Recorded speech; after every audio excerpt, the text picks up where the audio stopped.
Welcome to MapleWoodian.com podcast. We have on the phone Julie Doran. How are you doing, Julie? I'm fine, Joe. Thank you. For those of you who don't know, she is District Manager of the Springfield Avenue Partnership, which does great things for businesses and shoppers on Springfield Avenue, but also Manager of Maplewood Village Alliance, which does the same and more for the Maplewood Village. So you kind of have your hand on both our big retail outlets. I do indeed. Yep. Excellent. Well, we're going to sort of ask about many issues going on. First of all, let's plug Mayfest, which is coming up Sunday. What's that, 11 to 5 p.m. along Springfield Avenue? Yep, Sunday, May 25th. And for those who don't know, tell those who maybe haven't gone to Mayfest what it's a street fair, but so much more. It's a street fair, but so much more. I think that's true. It is. The avenue, Springfield Avenue, will be closed between Indiana and Rutgers Street this year.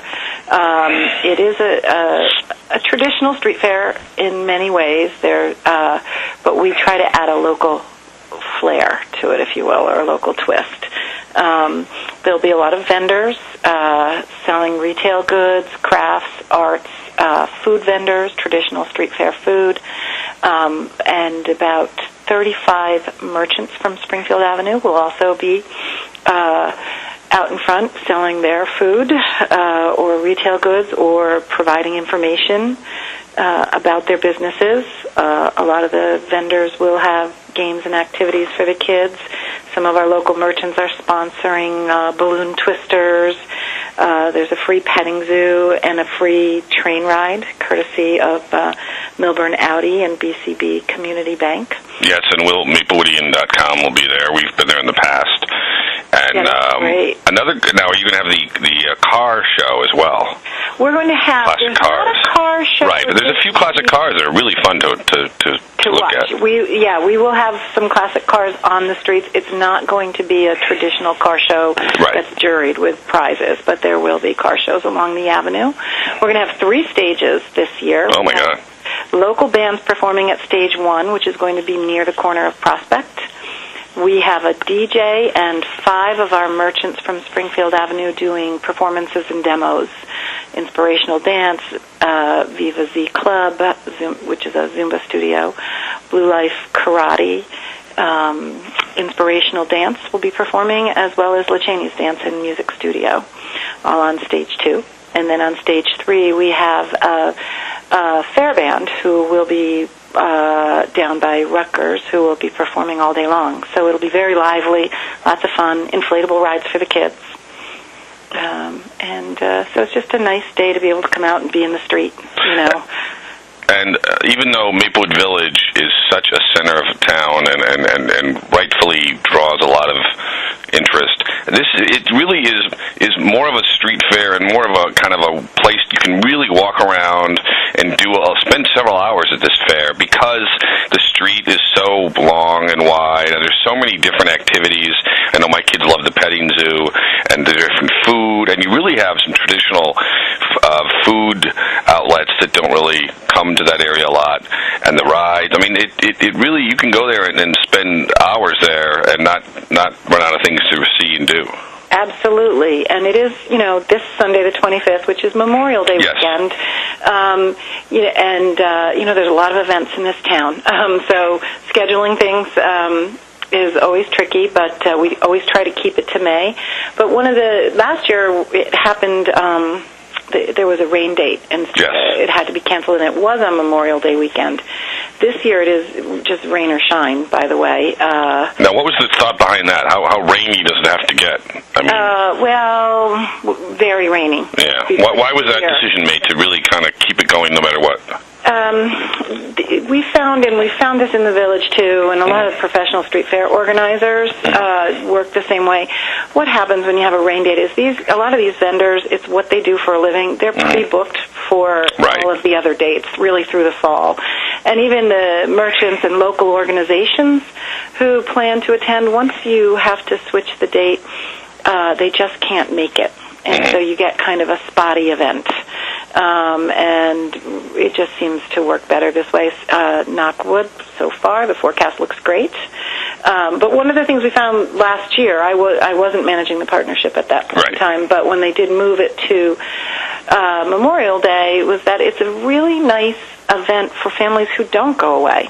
I know some people do, and they're going to be disappointed, but when you're staying in town for the 3-day weekend, it's kind of nice to have this event to get the kids out of the house. So we heard a lot of positive feedback from the residents about having it on that date last year, so we thought we'd try it again this year. And so it hadn't been on Memorial Day weekend in the past. It has moved around different dates in May, but it was that was the only date that they could pull it off when they had to cancel last year because of some severe weather. So they put it back on Mayfest, and there was a lot of really positive feedback about that. But you wouldn't think more people go away on Memorial Day weekend, or no? Well, some people do, but a lot of people don't. So those that don't are looking for something to do. You also have, this is the first weekend of the pool, the community pool opening. Now, does that help or hurt? Well, we'll see. Yeah.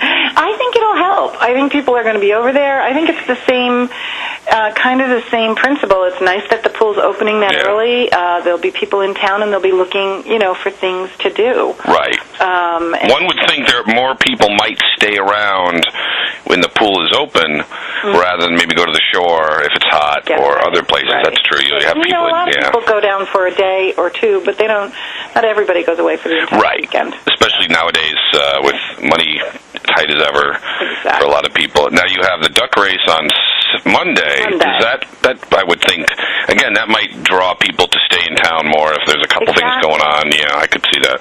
Exactly. Now the other question, Springfield Avenue, as we all know, has had its ups and downs. I think in recent years, and I just go anecdotally from what I see, there's been a few stores closing, but a lot. You seem to be filling the empty stores pretty quickly. I know the liquor cabinet and Churrasco's were replaced. You have another salon. You have the Rack, which looks like a really fun place. You have I'm mispronouncing it, Pimento Grill, where the other coffee place used to be, and a lot of other, now obviously Walgreens goes back a few years, but I know that's been a big success. What's sort of the state of Springfield Avenue on that regard, and maybe what might be coming that people don't know about? About a 10% vacancy rate right now. It's a very large district, 2.3 miles. So right now, since the recession, it's hovering around average. 10% sounds better than it has been in recent years. No? Yeah. I certainly then a few years ago, I don't know the history of the vacancy rates over the years, so I don't want to misspeak. But I've been with the partnership now almost a year, and I think we've opened up probably 14 new businesses. So, things keep cycling. Springfield Avenue has unique challenges. It is, a through street, which is also a big positive, but the properties are not that deep along Springfield Avenue. So for a lot of regional or national businesses that might look to come to a through street like Springfield Avenue, they're looking for slightly larger properties. Because they want parking and parking easy to go in and out. Storage, and they just, need more space. There's a lot of, quote-unquote mom-and-pop size storefronts. So it takes longer to recruit those kind of businesses. It's a pretty long reach. But it keeps moving forward. There's a business who I won't name yet, but who was going to have to close because their family is moving. And it looks like it's been sold to an interested party. So there's always people looking. We've got a bunch of people in the queue right now who we've been taking around to look at some of the vacant properties, and they'd be some different type stores and food outlets. So if that works out, it would be great for the Avenue. And the Davies project that had its ups and downs, I know the Township Committee was giving them a hard time, as they should, but that looks like that got started again. Yeah, it's moving forward. I see the workers out there and the bulldozers going, so that's positive that we'll have something there. And let's not forget the PSE&G development, yes, which is going to be very big for Springfield Avenue. we're looking that's going to be very exciting. Now, the other question is also at the corner of Yale Street in Springfield. You have the condominiums built years ago, but then the other side, where the bumper-to-bumper used to be, that has had a sign for years, condominiums coming. Is there any word on what that land is going to do? I think the condominiums coming soon sign came down, or it's supposed to be coming down. That's good. But, some of the signage on that property is supposed to be coming down. Yeah, someone purchased the property, and the plan was to build condominiums. Right. But right now that is on hold. But the land is still owned by that purchaser, or they? Yes, that purchaser still owns the property and doesn't have plans to sell it yet. So, they're investigating their possibilities. And then the former Bank of America site on the other end of that block. The Bank of America site is a tough one. Yeah. There are a lot of people cycling through looking at it. Mm-hmm. For a property of that size, the amount of parking that's available is limited. So it's going to be finding just the right fit. But it wouldn't seem to be good for a bank? Or no? Well, it would be great for a bank. Yeah, no banks are interested? No. Banks are busy closing. Consolidation is the word, yes. Yeah, you got it. So, and those that are opening are opening banking centers. Yes, that's true. And a little bit, where they have more room to have more parking and drive-through lanes and all of that stuff. But Springfield Avenue still has some of our favorite spots. I mean, we live only a couple blocks away, but there are Gigi's Cupcakes has been one of the greatest spots to open there, and I think they're doing well. Ito's, HLS. Yes, HLS is still when they started. It was sort of. I wasn't sure how well they would do, and they've become a real hot spot, and they have some great food and atmosphere. Delicious. But and of course, Parkwood Diner is our favorite. Diner is that place is we unmatched. have a lot of destination businesses that have really taken off. I mean, Fringe Salon is bringing a lot of people over. HLS, Parkwood Diner, as you mentioned, Gigi's, Ito's Cupcakes, Viva Z Studio, which is one of the newer businesses that opened since I've started. Yes. Right next door to Fringe. She's bringing a lot of people to the Avenue. That whole block seems like it does very well, and it's sort of the center, There's an organic health and wellness thing happening on the Avenue. In fact, there was a nice piece in a magazine recently. It was really focused on Viva C's studio, but they referred to Springfield Avenue as the Health and Wellness Mile. And that's kind of what's happening. Shakti Yoga's been there a long time. They're an established business bringing a lot of people to the Avenue. So there is a lot happening. We've got a few child care centers that are bustling and always full. They don't even need to advertise. So there's a new pizza place down by Boyden, Bradford's Bar Pizzeria. There was an old pizza place there a while ago. They just reopened and we'll have to shout that out to people. Hoping to What's the name again? The street fair, Bradford's Bar, BARR. Is it a bar? It's called Bradford's. It's not a bar. It's BARR. Oh, okay. And they really did a nice job. That had another pizza place in it, right? Yep. Yeah, okay. I think we've gone. Right. Now, the other question is that hot dog stand spot on the corner there by Boyden, that seems to come and go a lot. It's very surprising. It is for sale. And I know there's one interested buyer right now. It would seem that would be a great sort of, you have people going along Springfield Avenue, and then you have Boyden, which is very busy. I always thought during the summer, if they did some real promotion via the pool, everyone out of a lot of the people who come out of the pool come right down, turn that corner. Now, I don't know, there's not a lot of parking there, but I don't know why that seems to have a difficulty. I don't know. It's a 5-corner intersection there. Yeah. It's a big intersection, but maybe that's part of the issue. It's unusual, but, there's something fun about it. I think it's a very neat. You could have a real outdoor situation there. And we're going to have the big apartment complex going in adjacent across That's true. That'll bring a lot of people. Yeah, I'm not worried about that spot. It'll do fine. Excellent. Now, the other thing is also the farmers market that starts in June. It's starting... Or May. Starting early June. Yes. Yeah. And that's just an ongoing ongoing positive thing, I think. Through October, yeah, it's a great thing. I think I wrote something years ago when they tried to move it that there is a lot of there's a good handful of out-of-towners who come there because they take food stamps and certain kinds of government assistance money, so that draws a lot of that's a positive of it in our view. And obviously it's a great just visual and fun event. My kids, we always walk down there and just to poke around. We always end up buying. Yeah, it's terrific. Yeah. And it's Monday afternoon, so it's a great way to start your week, And we always promote it as well. Yeah.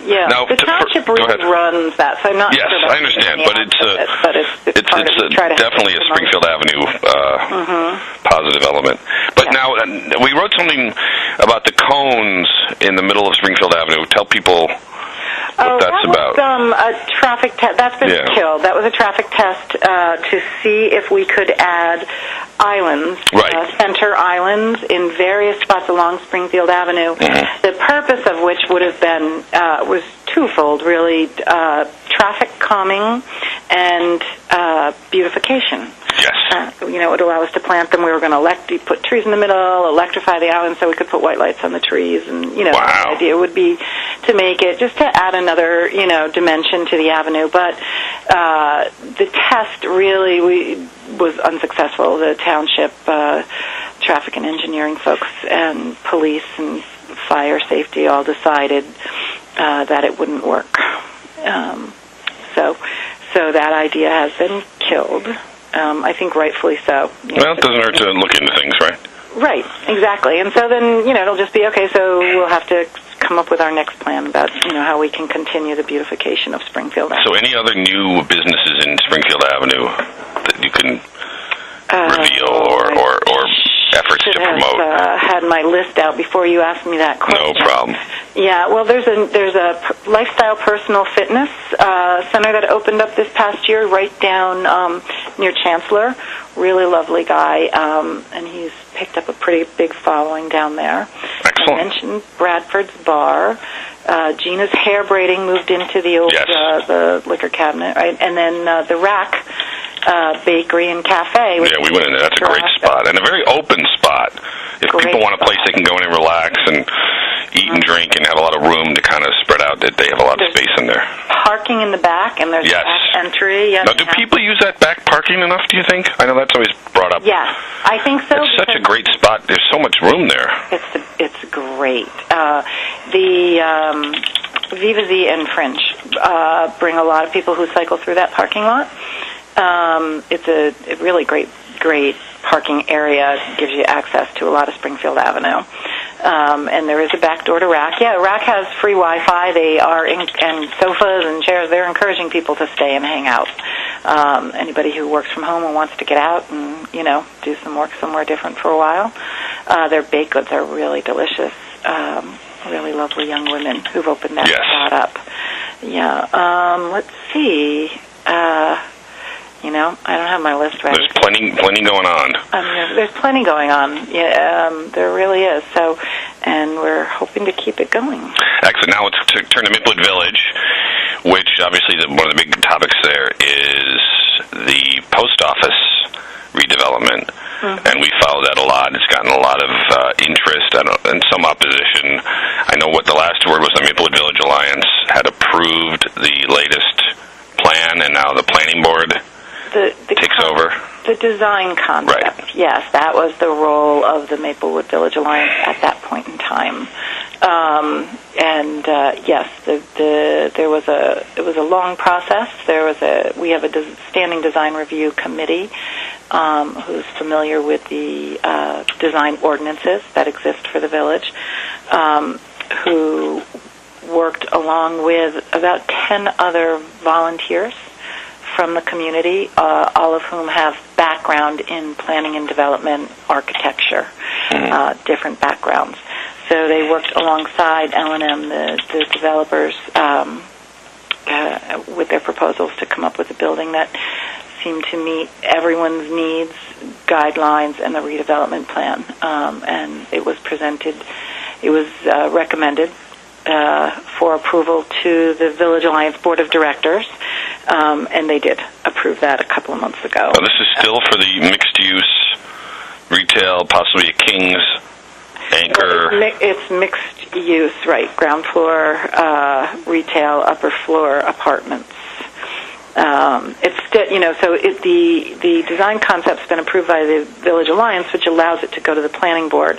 It's going to have to go through to the planning board, and simultaneously, L&M developers are still in negotiations with the township. Nothing's to buy the spot. To buy the spot, right. So and then right now, the plan is for about 25 apartment units, or is that changing? It's in flux, but I think it's a couple lower than that right now. Yeah. And then the parking that's now used in the back, that would be parking added in for those who live there. The parking that's proposed for the back? The parking that the post office now uses, there would be parking, or you tell us. The footprint is going to be very different with the new building, so it's hard to just compare apples to apples like that. Right. But the current plan that's on the table does call for on-site parking for the number of apartments that will be built there. That's correct. But as I said, everything's still in process. Everything's still in negotiation. But that's the most current plan. The footprint of the building, though, is very different, and it moves the building forward. The current post office is set right back up to the tracks. Right. I think it's 60 feet. I might be misspeaking, but it moves it forward quite a bit up to the sidewalk of that property, and it's going to open up the back of the building for both vehicular and pedestrian traffic. It's going to be quite nice. It's a really smart building. It's going to add a lot to the village as a whole. Now, what do you say to those who are concerned it's too much? I've looked at it, and the one thing I looked at when I am down there, if you look at sort of that part of Maplewood Village, you look across the street, and King's and the Maplewood Theater building, they're all pretty high. They're all pretty high, that's right. But the post office building will be a taller building. But the Maplewood Village setbacks. Every floor you go up has to be set back a certain number of feet, which will keep the view shed open. And it doesn't seem like that area. The Maplewood Village, kind of the concentrated element is down more. I always look at kind of the Village Coffee and across the street, sort of downward is all sort of one unit, and this is sort of the other side of it. And then the people's first reaction to things like this is a lot of concern, which is understandable. But there should be. The Village is a really special place. It's the reason a lot of people moved here. It's unique, and it's really the heart of Maplewood. So concern is warranted, and people should care about what's going on. And change is hard. But there's a lot of people involved in the planning and development of this, people with background, and many, a lot of local people. Even one of the developers is a Maplewood resident. So at some point you have to trust the people who are professionals, and move forward. I think it's really exciting. It's going to be great for the village. This is a really smart building that's going to add a lot to Maplewood. But is it going to add too much with people living so many new apartments? The thought is if Maplewood was going to sell the land and maybe have something developed smaller, have some shops, and maybe move King's there, and then maybe 10 or so apartments, would that something that developers would look at, or is that not enough for them, perhaps? The RFP went out, and it allowed for lots of different possibilities, and the proposals came back in. It has to be economically feasible for everyone involved. That's all I can say on that score. I don't know. There's a million possibilities of what could happen. What do you think this adds that people may not realize in a positive way? Oh, it's so exciting. it's going to be really great. First of all, the plan, L&M presented a plan which pulled the building forward, as I mentioned, and allows for vehicular and pedestrian traffic around the back of the building. That is going to really help with the traffic flow in Maplewood Village. That was one of the very exciting components of the proposal. The building itself is beautiful.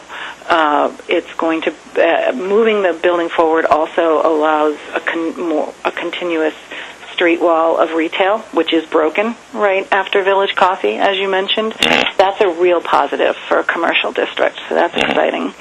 The building as it's proposed creates a front porch because there's reasons because of the change in grade at the property, but the architect came up with a really exciting design that adds what we're calling the front porch.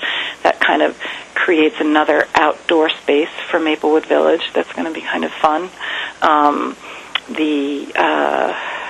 The side of the building that faces Rickleton Square will be the entrance to the apartments. So that will be a very attractive facade.